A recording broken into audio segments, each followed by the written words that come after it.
Fabio Quartararo nous a reçus chez lui en Andorre avec Eric Maé. C'était pour le magazine Moto Heroes et pour After Sunday. Fabio Quartararo s'est confié dans son salon avec ses coupes. Et alors excusez-nous, hein, le son est moyen, mais Fabio, c'est très intéressant ce qu'il raconte. Est-ce que toi, tu t'es fait dépasser par l'ampleur de ce qui t'arrive? Après le titre, je m'attendais à quelque chose comme ça, sincèrement, d'avoir vraiment beaucoup de sollicitations. Mais c'est vrai que ça fait bizarre déjà de recevoir autant de messages d'athlètes, de les connaître, d'avoir, on va dire, cette connexion avec des sportifs que même si quand j'étais pilote MotoGP l'année dernière ou il y a 2 ans, je l'avais en étant champion du monde, c'est quelque chose qui pèse encore plus.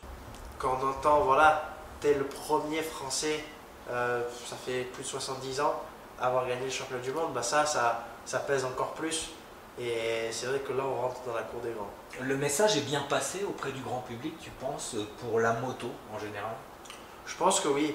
Sincèrement, j'étais avec Tom en ville quand j'étais à Nice, voir mes parents. Et il y a énormément de personnes âgées qui m'ont reconnu. Des personnes âgées de 60, 70 ans, 75 ans. Et je pense pas vraiment que toutes ces personnes regardent la moto, mais qui connaissent plus le personnage Ton visage. mon visage. Donc c'est là où Tom m'a dit, là tu es vraiment rentré dans une autre dimension, parce qu'un jeune qui te reconnaît, c'est qui suit vraiment la moto, mais une personne âgée qui a vraiment aucune idée de la moto et te reconnaît, c'est que tu as passé quand même un cap.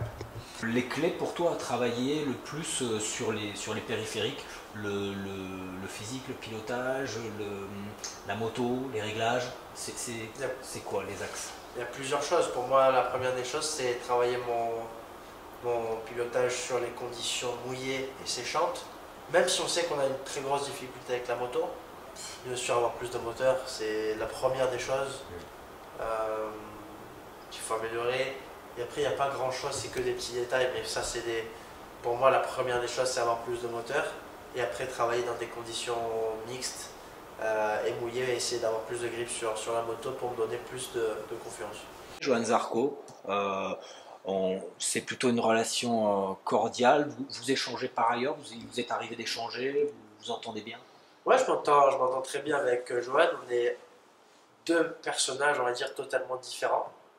Mais c'est vrai que je m'entends déjà très bien avec lui. Je pense qu'on a cette chance d'être que deux pilotes français en MotoGP. Donc il faut avoir cette relation. Je m'entends très bien avec lui. Je pense que lui, c'est pareil. Quartararo chez lui qui nous disait déjà les doutes qu'il avait sur le moteur de sa Yamaha. Michel,